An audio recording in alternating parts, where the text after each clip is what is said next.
ஆமா, நீங்க பத்மாவதியை பாத்தீங்களா? இல்ல சார். போய் அவ தோட்டத்தில் இருக்காளான்னு பாருங்க.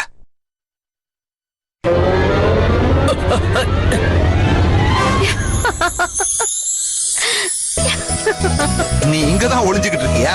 வெளியில வா. இல்ல இல்ல, நான் வர மாட்டேன். பத்மாவதி சொன்னா கேளு.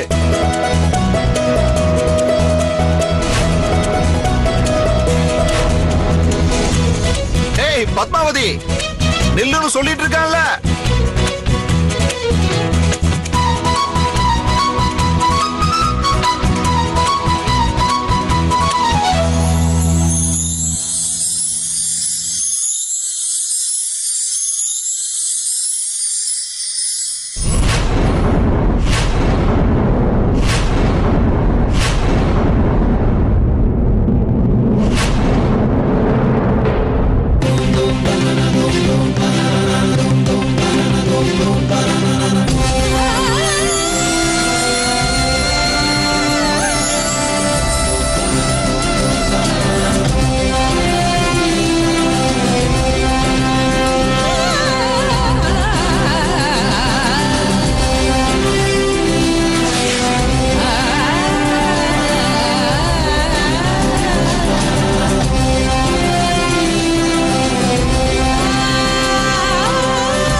ஜமீன்தாரையா,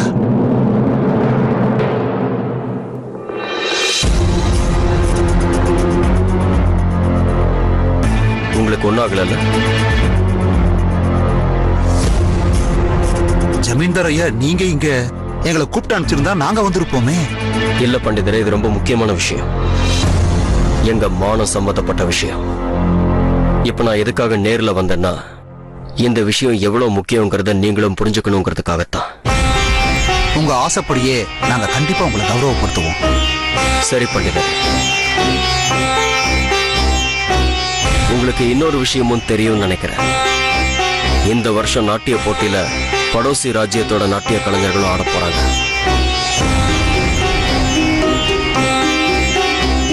ஆனா ஷாம்கட்டோட போட்டியாளர்கள் தான் ராஜ நர்த்தகியார்.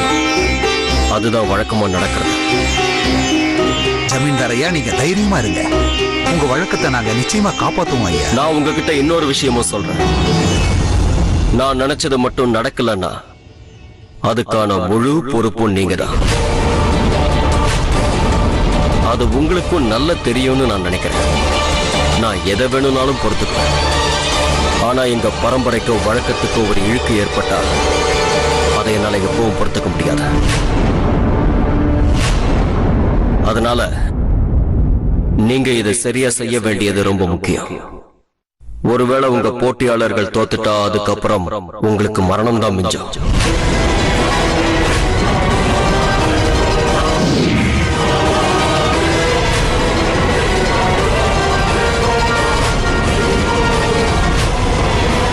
சீமா இப்ப பாத்துருக்கிறது நிச்சயமா அவங்கள டிஸ்டர்ப் பண்றதா இருக்கணும். ஆனா அவங்கள இப்ப நான் டிஸ்டர்ப் பண்ண விரும்பல. ஏன்னா திரும்பவும் என்னால இதை செய்யவே முடியாது. அதனால நம்ம என்ன தெரிஞ்சுக்கணுமோ அதை சீமா இன்னைக்கே தெரிஞ்சுக்கிட்டு ஆகணும். அம்மன் தாயே, சீமாவுக்கு எல்லாத்தையுமே ஞாபகப்படுத்துறதுல இன்னைக்கு நீங்க எனக்கு உதவி செய்யணும். இன்னைக்கு எல்லாத்தையுமே இவங்க தெரிஞ்சுக்கிறதுக்கு எங்களுக்கு இருக்கிற ஒரே வாய்ப்பு இதுதான். ஜெய் துர்கா தேவி.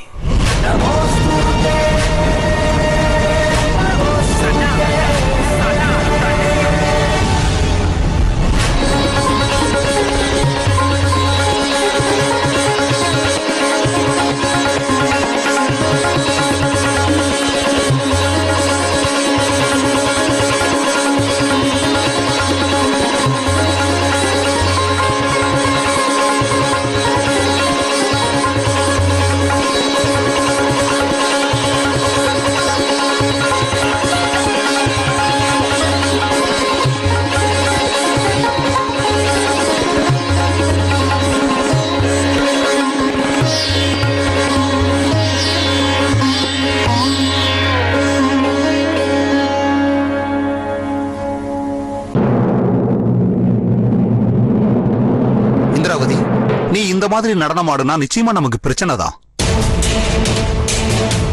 ஏன் என்னாச்சுப்பா? என் அக்கா இந்திராவதி நல்லதா நடனம் ஆடுனா? இந்த மாதிரி போட்டியில நல்லா நடனம் ஆடுறது மட்டும் முக்கியம் இல்ல, ஒரு சின்ன தப்பு நடந்தாலும் போட்டியை விட்டு வெளியேற வேண்டியதுதான். அதனாலதான் நடக்க போற போட்டியில முழுக்க முழுக்க நான் உன்னை நம்பி இருக்கேன் பத்மாவதி. நீதான் ஜமீன்தார் ஐயாவோட மானத்தையும் என்னோட உயிரையும் காப்பாத்த போற. அப்பா, நாங்க 2 பேரும் இருக்கோம்ல, நாங்க 2 பேரும் இருக்கும்போது ஜமீன்தார் ஐயாவோட மானத்துக்கு எந்த இழுக்கும் வராது, அதோட உங்க உயிருக்கும் எந்த ஆபத்தும் வராது. இது நான் உங்களுக்கு கொடுக்கற வாக்குறுதி. உன்னை நினைச்சா எனக்கு ரொம்ப பெருமையா இருக்குமா.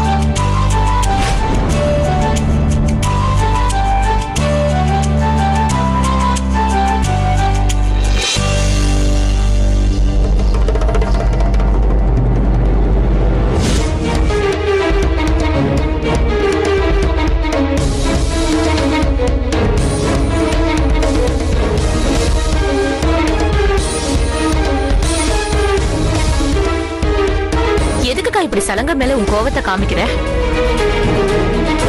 எனக்கு ஏன் கோவம் வரப்போகுது?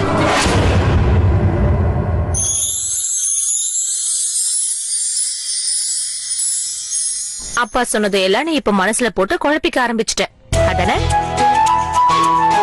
அக்கா, உனக்குதான் தெரியும்ல, நான் சின்ன பொண்ணுங்கிறதுனால அப்பாவுக்கு என் மேல செல்லம் அதிகம், அதனால அப்படி பேசிட்டாரு. ஆனா உண்மை என்ன தெரியுமா? எங்க அக்காவா நடனத்துல ஜெயிக்கிறதுக்கு யாரும் இல்ல, நிஜமாதான். ஆனா அப்பாவுக்கு அப்படி தோணலையே. அப்ப சரி, அப்பாவோட கருத்து தப்புன்னு புரிய வைக்கிறதுக்கு இதை விட நல்ல வாய்ப்பு கிடைக்கவே கிடைக்காது. அது எப்படி?